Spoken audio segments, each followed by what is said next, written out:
Okay, so the outline of the presentation today, we're going to talk about heat recovery and why we do it. We'll talk about the theory behind it. We'll talk about layout and sequence of operation, which is extremely critical for these systems. I think a lot of people out there are not doing heat recovery because they're unsure of how to do it, so we'll go over a couple of different scenarios.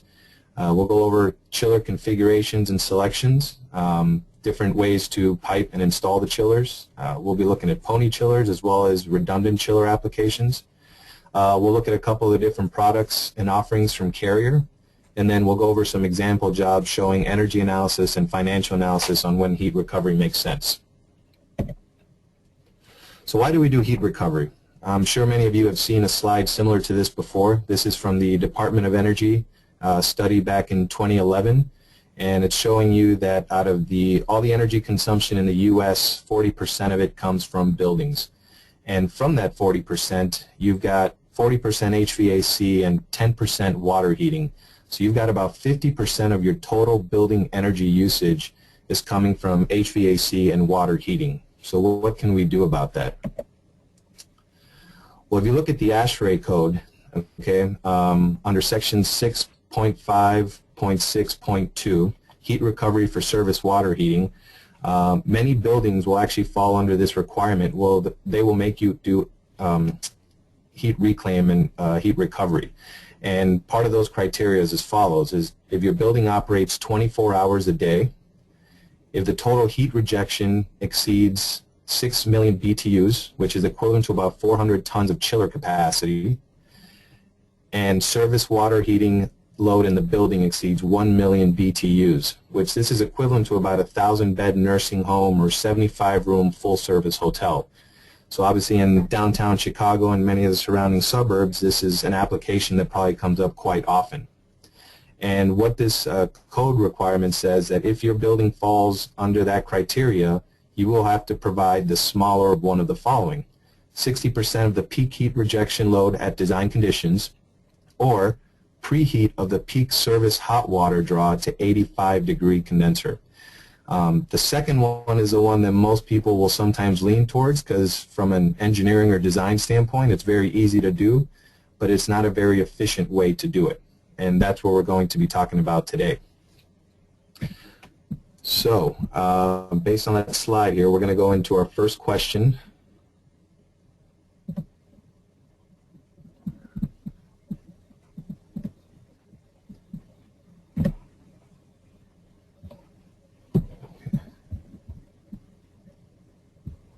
So if everyone can see the question on their screen now, and please answer that. And what it's basically asking you is, under what conditions does a building require heat recovery for service hot water heating?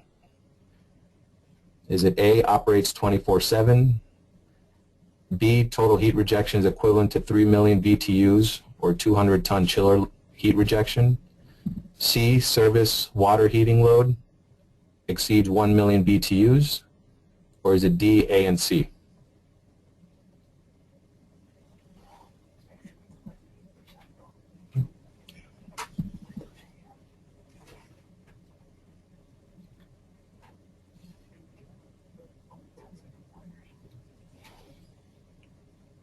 Okay, most people have answered. We'll give you another 10 seconds.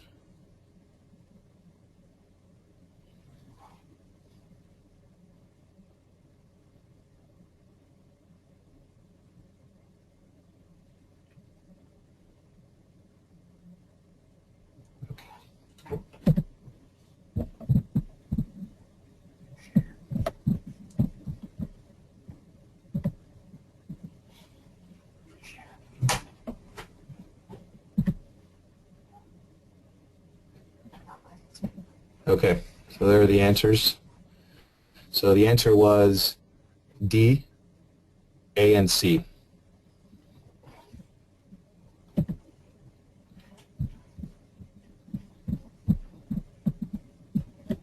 Okay, so let's go into an example project here, an example of a building in Chicago, full-service hotel, 24/7 operation. It's got 4,074 hours of simultaneous heating and cooling, and that's key for this project, and we'll go into it more later why it is. So they've got AC, traditional AC cooling, and they've got heating for domestic hot water year-round. And this, the hours were taken into account even with airside economizer. So we used a HAP analysis for this particular example. And there are approximately 1,718,400 BTUs of chiller heat rejection available for water heating during those hours, which is about the equivalent of a 100-ton chiller heat rejection. So now we're going to look at what does it take to heat that water in terms of cost. So if you were to look at a traditional electric resistance hot water heater, you're looking at about $246,000. If you use an 80% efficient gas hot water heater, it's going to be about $87,500. If you looked at a 94% efficient gas hot water heater, you'd probably be around $74,500. If we were to use a heat reclaim chiller to the point of use and extract all that heat from it, we would be around $56,250 to heat that water. So you're looking at about $18,222 savings over the most efficient hot water heaters in the market. So now let's look at how we rate heat reclaim performance. So heat recovery is the utilization of heat energy from the condenser side of a traditional air conditioning system. We like to rate this by COP. And the COP of that system is the ratio of the system produces heat is the ratio of the output heat to the supplied work. In other words, where Q is the useful heat supplied by the condenser and W is the work consumed by the compressor. So in traditional HVAC system, you guys are familiar with how this works, but your heat in on the evaporator side, then you've got your heat out on the condenser side, and we're always putting work in, electricity or power, on the compressor side. So when we're looking at this, we're looking at the COP of heating and cooling at the same time for a heat reclaim chiller. So what we're adding up is the heat out over the work in plus the heat in over the work in, and that gives us our true COP of the entire heat reclaim chiller system. All right, so let's look at chiller plants today and how people are piping this. So traditionally you have, your chillers in parallel, and you've got your condenser water loop is going to the cooling tower. Your chill water side is being piped over, in this particular case, in a primary-secondary configuration, and it's feeding maybe coils and air handlers. And all the heat on the condenser side is going to the cooling tower and being wasted out of the tower. Okay, we're not doing anything with that heat. What people today are doing, as I mentioned earlier, is they're thinking, okay, how can I handle this heat recovery scenario that I have to do per ASHRAE code?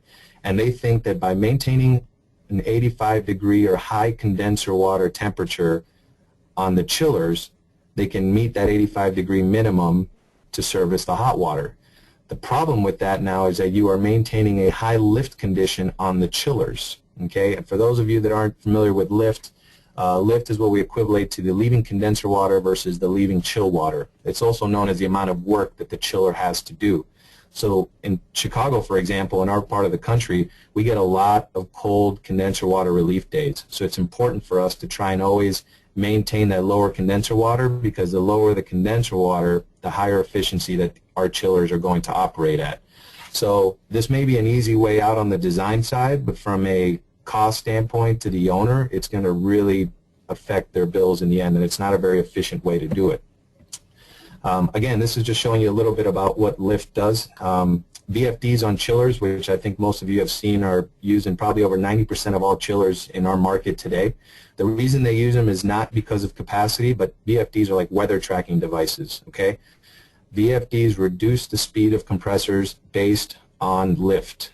And the way you reduce the lift is by relieving the condenser water side, right? Because your chill water side is usually a design set point, unless you're doing chill water reset. But it's condenser water relief where we gain our efficiency. So if you look at that pressure enthalpy chart, you understand that the higher you leave the condenser water temperature, the higher the lift, the more work that chiller has to do, and that adds up into dollars for the end user. This illustration further shows that. This shows you chiller efficiencies at various leaving condenser water temperatures. So you can see that at 65 entering condenser water, 75 leaving the chiller, you're around a 3 a 0.375 kW per ton. If you were to have 95 entering with 105 leaving, trying to maintain that high condenser water temperature for your ASHRAE project, you're going to be at well over 0.7 kW per ton. And you have to remember the chiller is more than likely the biggest energy hog in your building from an energy standpoint. So we always want to try and maintain the best efficiency possible with this machine. So how do we handle heat recovery and yet still maintain an efficient plant? And this is just showing you another example on if we had an 800-ton 2-chiller plant and we tried to maintain that high condenser water temperature for the entire plant, it will absolutely lower the chiller efficiency. So now we go back to that example where we had those 4,074 hours. Your chiller energy cost would be $177,655. Remember we saw those natural gas hot water heaters when they can do the same heating for $75,000. So what owner is going to want to spend $177,000 over $75,000?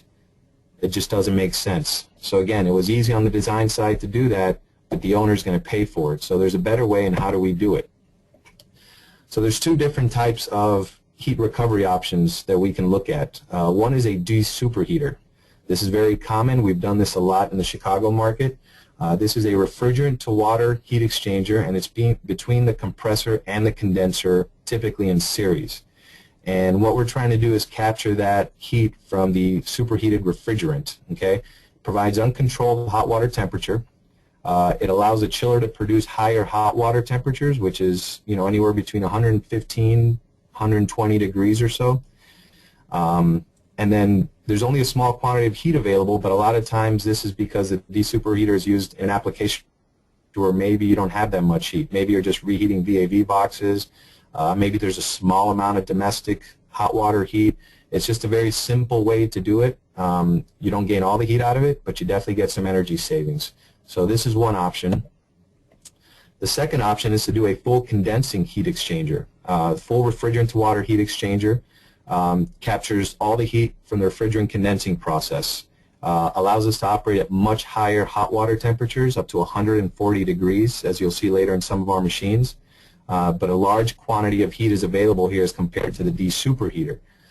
This is great in a multi-chiller plant where you may have a couple of large machines like in a hospital, and you have a pretty significant heat load, but you don't want to pay the penalty on the large machine, so you might use a smaller 200, 400-ton chiller to do the full condensing to get all that heat out of it in the building.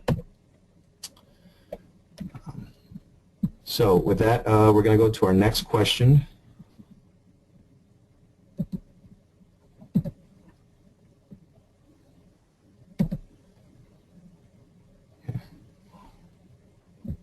So there are two types of condenser chiller heat recovery available: full condensing and partial condensing. Is this true or false?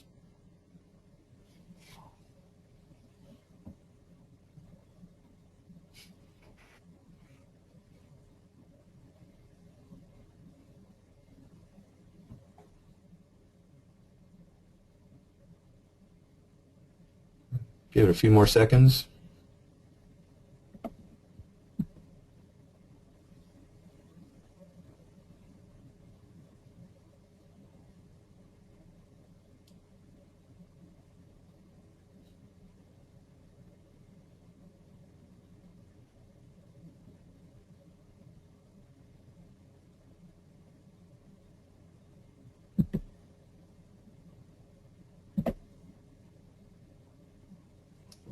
All right, so the answer is true.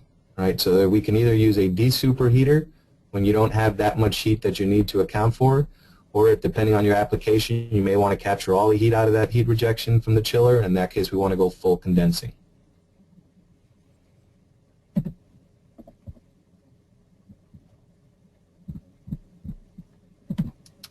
Okay, so now let's talk about how we can pipe these machines. All right, so there's a couple different ways to do it here.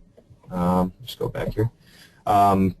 We can put this heat recovery machine in parallel. So in this particular scenario, it's what we saw before. We had large machines in parallel with the cooling tower feeding a primary, secondary system. And in this particular case, we're sizing the heat recovery chiller for the full heating load. we're going to control to a chill water set point and put this machine in parallel so it has the same chill water temperatures as those other two machines. It could be a smaller machine, it depends on the application, but we want to size it for the heat load. So more than likely it's going to be what we call like a pony chiller, smaller chiller compared to the whole plant. Here's another unique way to do it, is if you've got a constant heat load that you always want to address and you're always going to have some smaller chill water demand, you could actually size this machine for the heating load. So now this machine would be controlling to a leaving condenser water temperature and heat capacity. So imagine your chiller is just simply operating in reverse, and your chill water is just a byproduct of whatever the machine is doing for the heat. But what you want to do, right, is because this is in parallel with the other machines, is make sure that your chill water temperature is still meeting the requirement, whether it's 42 or 44 degrees. So we can put a temperature sensor on the chill water side with a VFD to make sure that we vary the flow to maintain that leaving chill water set point. So this is another way to do it. This is actually one of the ways I'd like to see most heat recovery chiller plants run. I think this is a really good way to do it. In this particular case, we're putting the chiller upstream of the larger machines. So it's in series with the parallel chillers, but upstream. And it's a smaller chiller again, right, because your heat recovery chiller is typically a smaller pony chiller, and we're controlling to the heating water set point. In this particular case, we don't really care as much what the leaving chill water is. We can let it float a little bit. So if your design is 42 and the machine's making 44 or 46, regardless, you're going to end up with colder water than the return side of the plant, so you're basically just unloading the larger machines, right?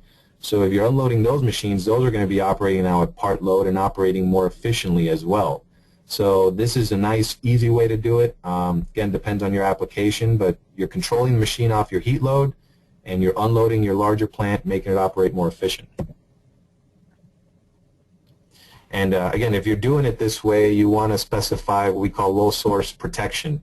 And what does this mean? This means that our machines on the carrier ones with our ComfortLink controls, when you're using it for heat recovery and controlling it off of a leaving hot water set point, it's what we call a heat machine, right? Because that's what its focus now is, heating.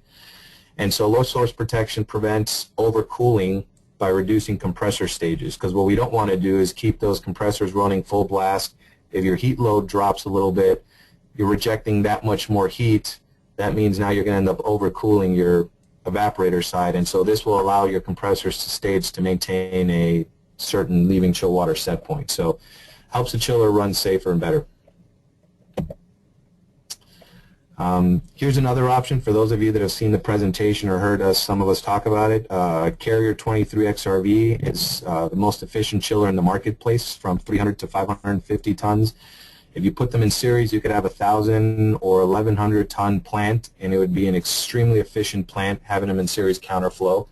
And so what we do is recommend is, if you're going to have a heat recovery chiller, is to also put it upstream of the series chillers, and again help reduce the load on those machines, because those machines are a little bit more flexible in terms of when they can slow the compressor down both on lift and load. So it really makes for probably the most efficient plant out there, and there have been some case studies where engineers have actually done an application like this. So here's one I like to see a lot too. I always hear N+1, especially on larger projects. You know, data centers probably wouldn't have as much application for heat recovery, but hospitals definitely do. And a lot of them definitely push for N+1. So I've always said, if you're going to have a chiller sitting on the side collecting dust waiting for another one to fail or not ever operating, why not make it a heat recovery machine and have that machine designed specifically for heat recovery applications, knowing that if you ever do lose one of your chillers, you can now set this machine up to deliver cooling, and if there's no hot water load, then you can divert the condenser water over to the cooling tower, and now you still have your full plant in operation. But it's much more efficient to buy a machine that's going to get you some energy than just another standby machine.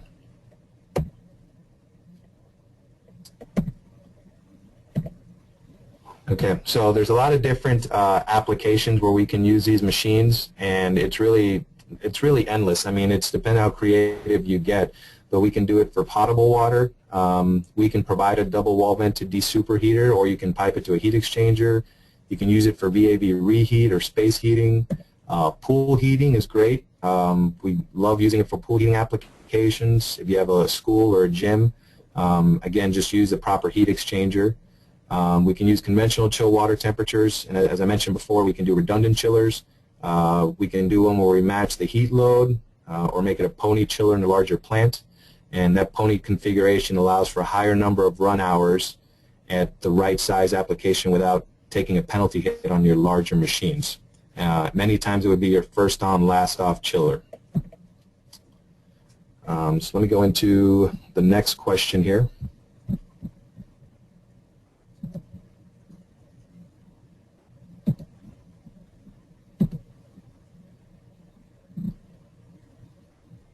Okay, so which of the following are different ways to design a heat recovery chiller plant? Heat recovery chillers in parallel with the main chiller plant. You can do heat recovery chiller in series upstream of the main plant chillers. Can you design a heat recovery for heating water set point control? Could you do a heat recovery chiller for chilled water set point control and still get some heat recovery out of it? Or is it E, all of the above?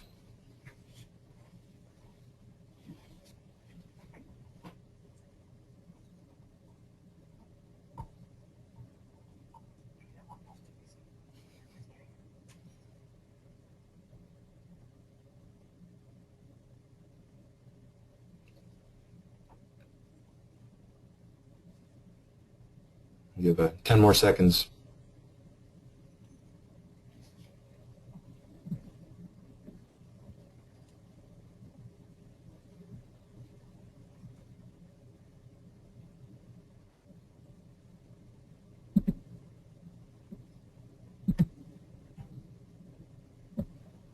Okay, the answer was E, all of the above. So good job, most of you guys got that one.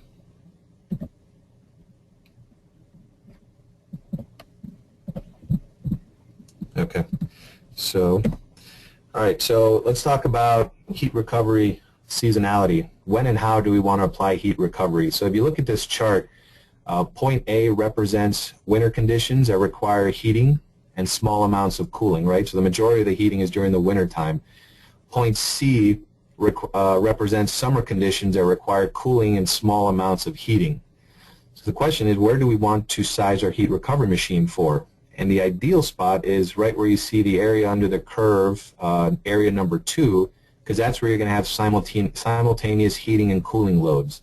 And if I could stress anything, this goes back to why we don't size it for that 85-degree condenser water on large plants. To make heat recovery work and work well, we want to look at simultaneous heating and cooling loads. This is extremely critical for these projects to work well and to show the payback. And that's really up from an engineering standpoint. It's the design engineer's job to look at their energy analysis program, whether it's HAP, TRACE, eQuest, or any program they use to try and determine this data. So once we have this information, it helps us figure out which direction we want to go in.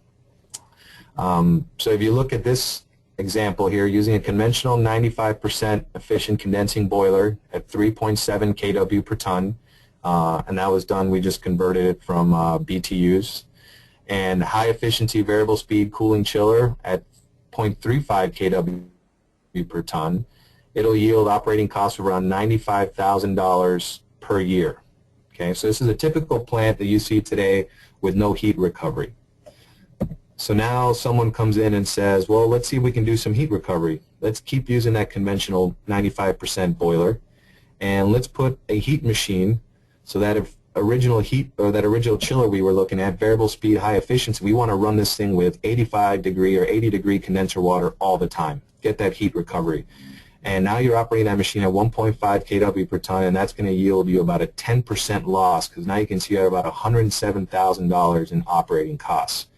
So the savings are realized on the heating side. Sure, you save some money on the heating, but now you pay for it on the chill water side, because what did we talk about before? You know, you're grabbing this large machine that's sized for the whole plant or for the whole cooling load, but you only need a small part of it for the heating, and you're maintaining that elevated condenser water temperature.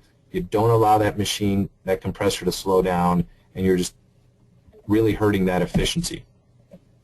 Now we look at using a conventional boiler again with a smaller heat machine sized specifically for the heat load on that project. Remember, that's simultaneous heating and cooling, and then we're still going to have our cooling only machine on the side operating at high efficiencies, and now 0.35 kW per ton. That's going to yield you about a 46% annual savings. So now you see the savings on both the cooling side and the heating side. So again, it's extremely critical to stress that you got to look at the simultaneous heating and cooling. So there is some engineering involved behind this.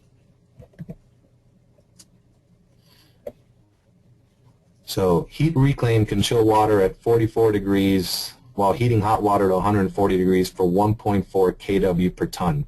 All right, it's a good number to look at. I mean, look at these graphics above. You've got an electric hot water heater or a boiler that operates at around 3.5 kW per ton, or IKW per ton. Chillers are removing heat at around 0.6 kW, and you're totaled around 4.11 kW per ton for that plant. That's with electric heating. If you go to gas heat, it's even less efficient, right? COP is less on gas, and you're at about 5.0 kW per ton. Again, a heat reclaim chiller can make cold water at 44 degrees while heating at 140 degrees for 1.4 kW per ton. Really important to keep these numbers in mind.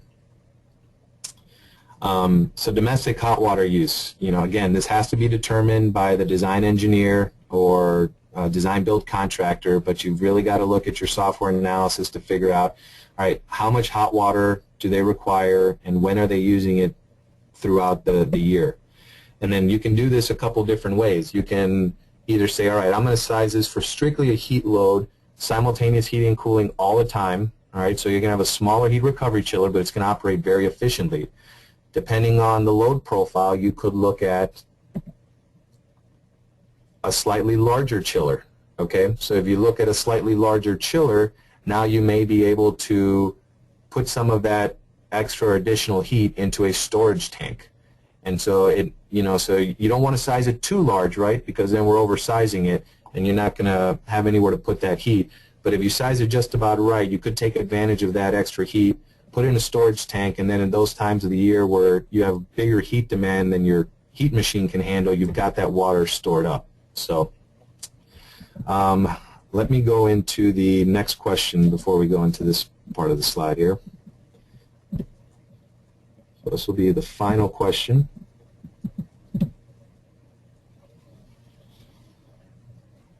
What is the #1 requirement for heat recovery chiller applications to work well? Is it A, high energy costs, B, simultaneous heating and cooling loads, C, DX cooling systems, D, 24/7 operations, E, all of the above? What is the most critical for all heat recovery chiller applications to work?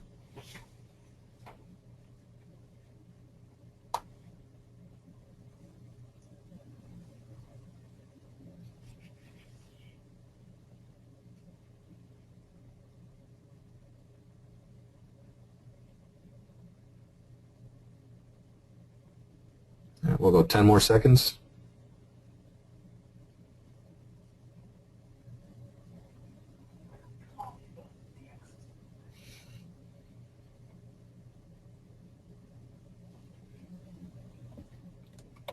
Okay. So the answer is B, simultaneous heating and cooling loads. Again, that was the stress here in the last few slides. It's extremely important, guys. I can't stress it enough. And I think that's where some people fall short of wanting to use these systems, is because that they either don't have the data, they're unsure of it, or they don't want to do it. But if you can do it and you'll find that information, we can definitely help you out and give you a good system to use.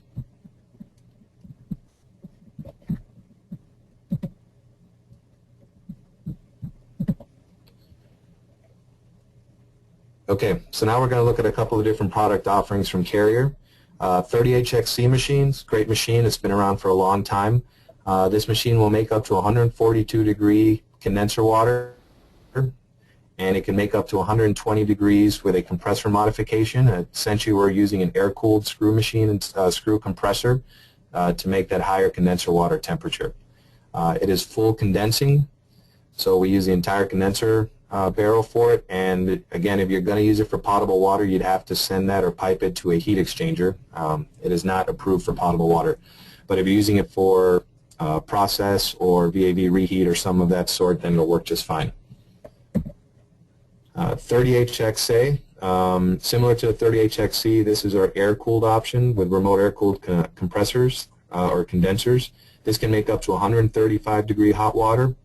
We can do water or air-cooled condensing with it, which gives us the capability to do partial, full, or remote condensing as well too.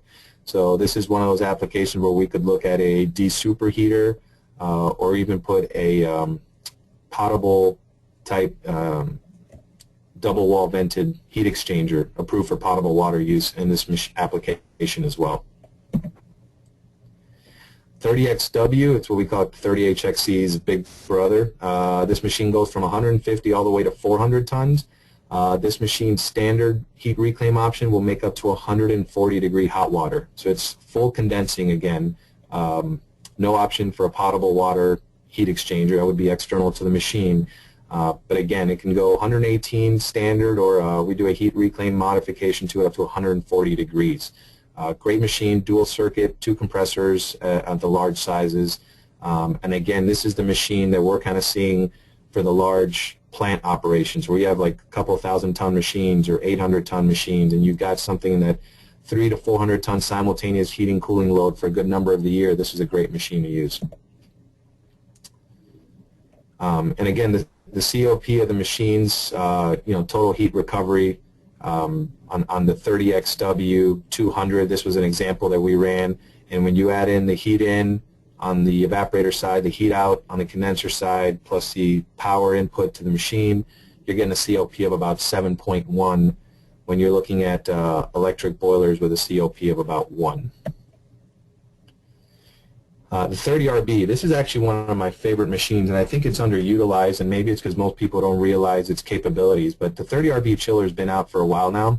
A few years ago, Carrier put the option for a full condensing heat exchanger in it. So the neat thing about this machine, it comes pre-piped from the factory, all the controls, everything's wired in. The machine can do different modes, so it can either operate as a standard air-cooled machine, which means there is no heat load requirement. If there is some minimal heat load, then it can go in a partial condensing, partial air-cooled mode. And if there is a high demand for heat, it can go in a full condensing. It'll operate up to 131-degree hot water, dual circuit machine, multiple compressors, scrolls, so it's very quiet, very efficient machine as well too. So the way I look at this air-cooled machine is there's a lot of apartment and condo buildings in the marketplace today that use air-cooled chillers.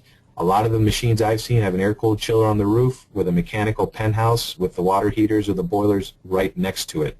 So to me, it just makes sense, right? Because you've got these residential buildings that have a year-round domestic hot water demand, and now you've got an air-cooled chiller. Why wouldn't you want to grab that free heat?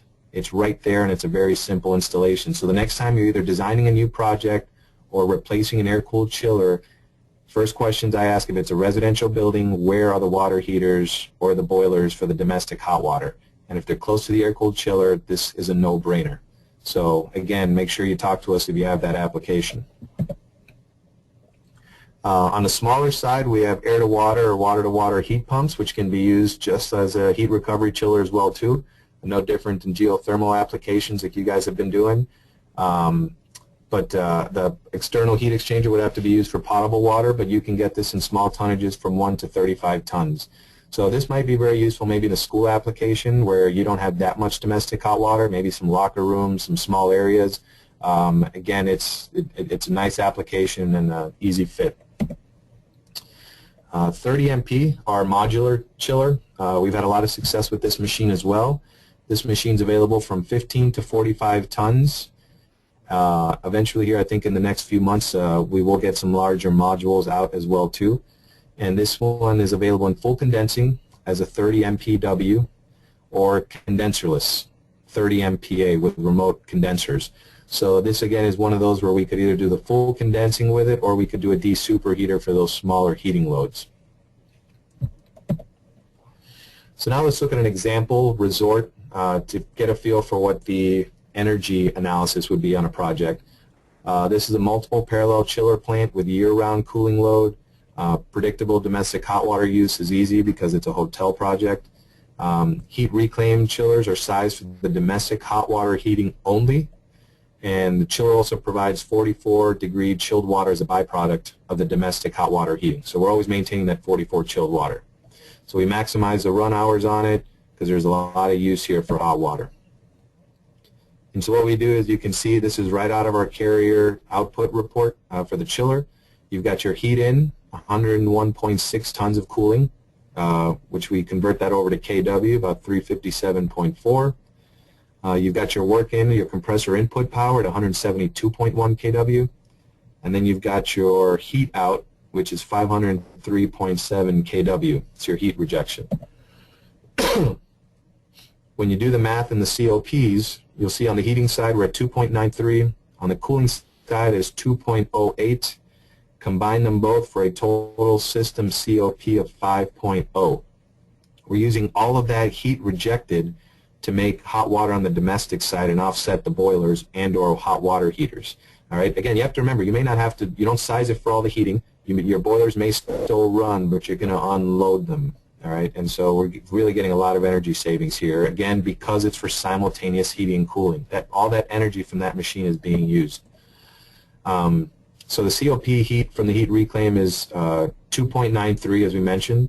On a natural gas hot water heater, you'd probably be about 0.94 on the condensing models, 0.8 non-condensing. COP of electric hot water heaters, 1. Technically, it's a little bit less because you've got, generation and transmission efficiencies, but most people will say 1.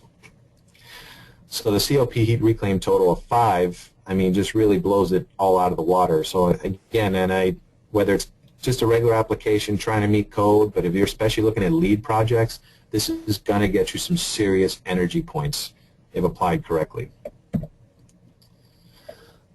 So again, what do we need to try and make this work? We want to make sure we have a chiller load profile. We know a domestic hot water use profile, and again, this can, if you use HAP program, you can grab this data from there or any other energy program you use. So we did a little cost comparison here. Conventional hotel, again with electric domestic hot water, conventional hotel with natural gas domestic hot water, and then what happens if we actually do that same heating with the heat reclaim chiller. So we're sizing it for the same amount of heat capacity. And you can see here our air system fans don't change, right? Because that's still external to the system from the hot water side, because we're strictly looking at domestic.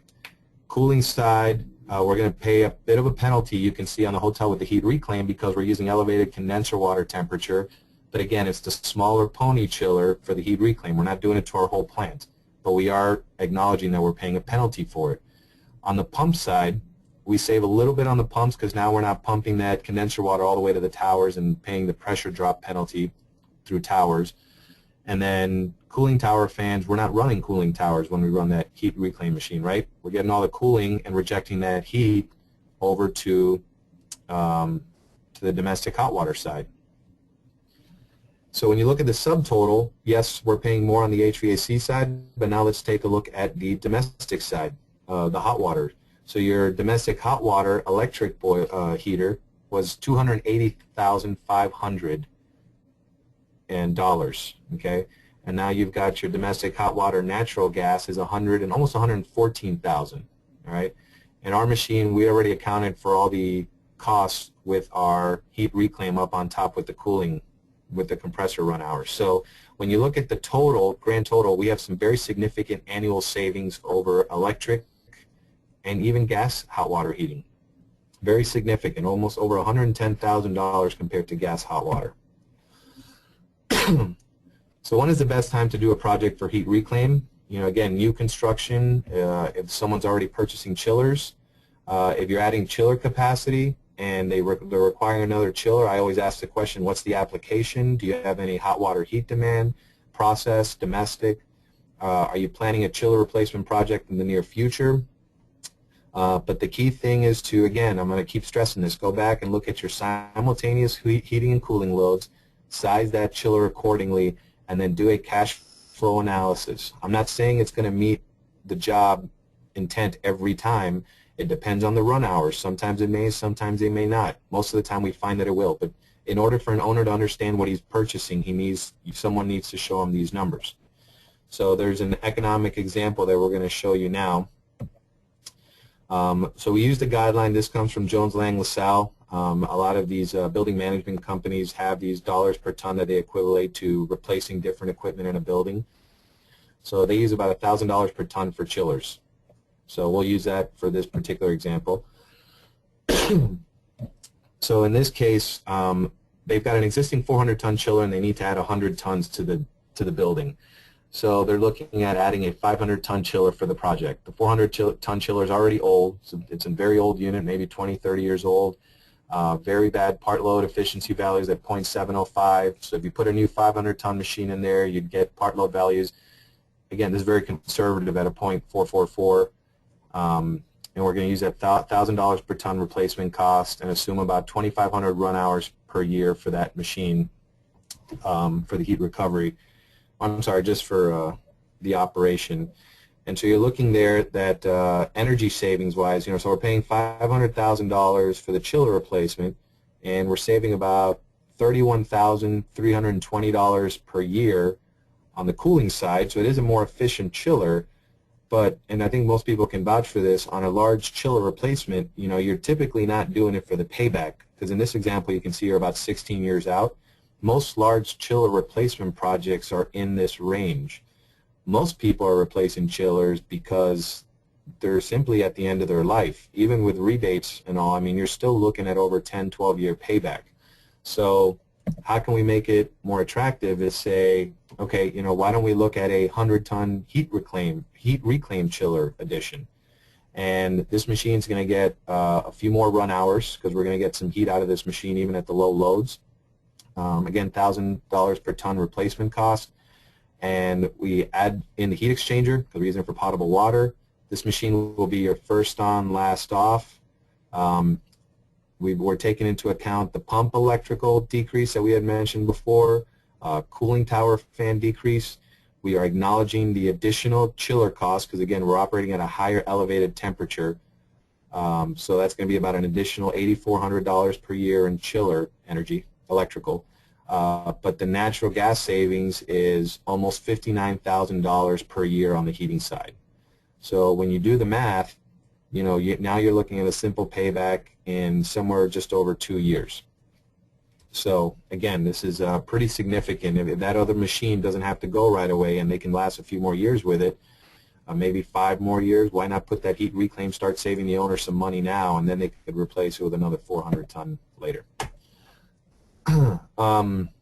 Just, a lot of people say things, but Carrier has been very unique to this this application, and as the saying goes, they're walking the walk, and they put this heat recovery chiller machine here back in around, I think it was 2010 or so, somewhere around there. So right when the economy was not doing so well and everyone was looking hard at their bottom line, one of our factory engineers came to the CFO and said, guys, I think I have an idea. I think in our chiller plant we can utilize a heat recovery machine and save us a boatload of money. And everyone was like, how are you going to do that? And so we showed them this heat recovery, which this was the 38 XW. Apologize for the typo there.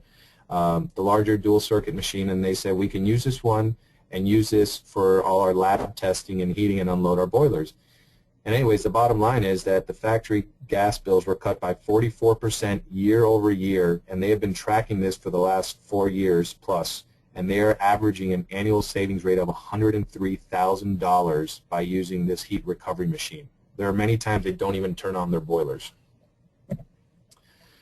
So if you're looking at a job and you understand after seeing all this, you're like, all right, Jose, how can I possibly look at a job and if I don't have all the time to run all that energy analysis and see where my simultaneous heating and cooling and run all the numbers? Well, we have a shortcut for you.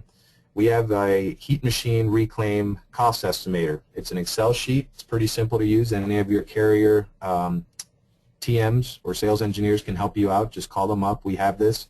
And it's won't take more than just like maybe 2 minutes. You input your cost of electricity, demand charge, natural gas costs. Hours of simultaneous heating and cooling. This particular example is a bit higher at 7,000 hours. We're seeing more like 4,000 or 4,500 locally. We can input the chiller model, so all those machines I showed you before, we have every machine at every size range. We can put the leaving condenser water that you want to operate at. What is the average load on that machine? So maybe it's a 400-ton machine or a 200-ton machine, but it's operating at an average of 150 or 200 tons. Well, we'll take that into account. We'll compare it to the boiler efficiency you're looking at, and in this particular case, it was over $52,000 savings. So it was pretty significant. Again, a lot of times, these aren't custom chillers. You guys got to remember these are standard machines by Carrier, standard machines we use for cooling-only operations. We simply added a couple of features, options, and many times we don't have to do anything to get them to operate